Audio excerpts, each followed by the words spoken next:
Cinema கலை எல்லாமே இப்போ ஒரு மொபைல் ஃபோனில் வர ஷார்ட்ஸ் அளவுக்கு வந்துடுச்சு. இப்போ நம்ம எதுக்கு நடிக்கிறதுன்னு தெரில. ஷார்ட்ஸுக்கு நடிக்கிறதா, ரீல்ஸுக்கு நடிக்கிறதா, டெலிவிஷன் நடிக்கிறதா, வெப் சீரிஸில் போய் ஓடிடி பிளாட்ஃபார்ம் நடிக்கிறதா, பெரிய திரைப்படங்கள் நடிக்கிறதான்னு ஒரு கன்ஃபியூஷன். எந்த ஒரு கன்ஃபியூஷன் எந்த ஒரு நடிகருக்கும் தேவையில்லை. எதில் நடித்தாலும் நடிப்பு தான். ஸோ அதில் எந்த ஒரு மாற்றுக்கும் எனக்கு தெரியல. ஏன்னா unless until you bring what you can do to the screen, you are not an actor. So any opportunity to act நீங்கள் ஆக்ட் பண்ணுறது ரொம்ப ரொம்ப நல்லது தான் நான் நினச்சிக்கிறேன். ஏன்னா காலத்தின் ஓட்டத்தில் என்னெல்லாம் மாறிக்கிட்டே இருக்கும். இந்த மாறுதலுக்கு நான் மாறிக்கொள்ள வேண்டுதான், மாற்றம் ஒன்று தான் மாறாததுன்னு பல தடவை கேள்விப்பட்டிருக்கோம். ஸோ மாதவ ராமதாஸோடைய இந்த வித்தியாசமான திரைப்படம் நான் சொல்லுவேன். அந்த வித்தியாசமான திரைப்படம் வந்து நிச்சயமாக வெற்றி பெறுவதற்கான வாய்ப்பை உருவாக்கி தரும் இடத்தில் நீங்கள் இருக்கீங்க. ஏன்னா வித்தியாசமான கதை சொல்லியிருக்காங்கன்னு சொல்கிறது இப்போ முக்கியம்.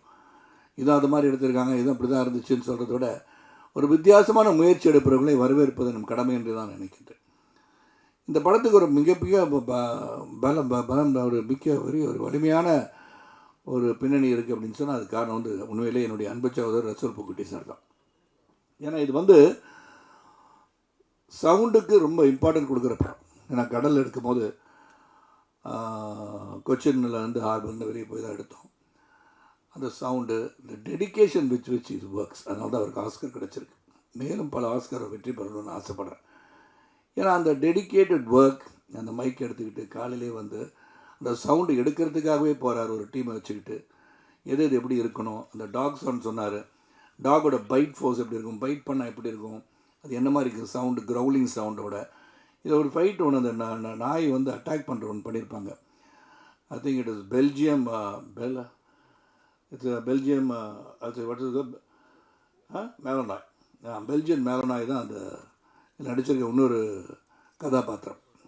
அது கதாபாத்திரம் நான் சொல்லும் கூட வந்துட்டுருக்கனால அதோட ஒரு ஃபைட்டு வந்து பண்ணியிருப்பாங்க. அதை சொல்ல வேணான்னு பார்க்குறேன். யாரோட ஃபைட் அப்படின்னா உங்கள் கூடயான்னு கேட்டால் நிச்சயமாக என் கூட இல்லை, அது என் கூடயே சுற்றிட்டு இருக்கிற அந்த மேலனாய் யாரை கடிக்குது, யாரை வந்து இது பண்ணுறதுன்னு பார்க்கணும்.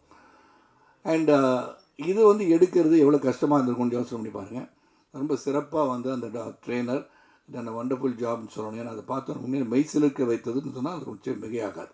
அதாவது இன்றைக்கி வந்து ஹரிசார் சொன்னது மாதிரி இன்றைக்கி திரைப்படங்கள் எடுப்பது என்பது அதை எடுத்து ரிலீஸ் பண்ணுறது ரொம்ப ரொம்ப கஷ்டமாக இருக்குது. பல படங்கள் ஓடிடி பிளாட்ஃபார்மில் வாங்கின பிறகு தான் ரிலீஸ் ஆகும்.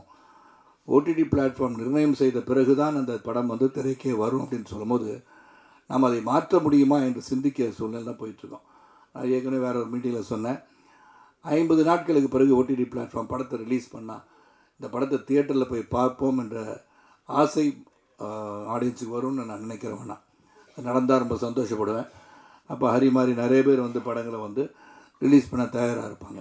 எந்த ஒரு படமும் சரி நாம் நடித்திருக்கும் போது அந்த படத்தை வந்து வெள்ளித்திரையில் காண்கணும் போது அது வந்து ஆடியன்ஸோடு போய் திரைப்படத்தில் பார்க்குறது தான் உண்மையிலே ஒரு மகிழ்ச்சியும் சந்தோஷத்தையும் தரும். ஏன்னா அப்போ தான் அது வரவேற்கிறார்களா இல்லையா என்பது தெரியும். ஏன்னா நாடகத்தில் நடித்தோம்னா அந்த சீன் நடிக்கும் போதே கைத்தட்டல் வரும்போது சிறப்பாக நடித்திருக்கிறது என்று தெரியும். ஆனால் திரைப்படங்கள் திரையரங்குகள் வந்து ரிலீஸ் ஆகும்போது தான் அங்கே வந்து ஆடியன்ஸ் எப்படி ரசிக்கிறாங்க, நீங்கள் பின்னாடி தெரியாமல் போய் உட்காந்து பார்த்தீங்கன்னா எந்த இடத்துல அவங்க வந்து சிரிக்கிறாங்க, எந்த இடத்துல சிரிக்க மாட்டேன்றாங்க. நாம் சிரித்த இடத்துல அவங்க சிரிக்க மாட்டாங்க, நம்ம சிரிப்பே வராத இடத்துல அவங்க சிரிச்சிட்டு இருப்பாங்க. So audience matter a lot. ஆனால் தியேட்டருக்கு வந்து படம் பார்க்கறது உங்களெல்லாம் நான் கேட்டுக்கிறேன். பிளே ஸ்டோர் மற்றும் ஆப் ஸ்டோரில் இருந்து பாலிமர் செயலியை QR கோடு மூலம் பதிவிறக்கம் செய்யுங்கள். செய்திகளை உடனுக்குடன் பெறுங்கள்.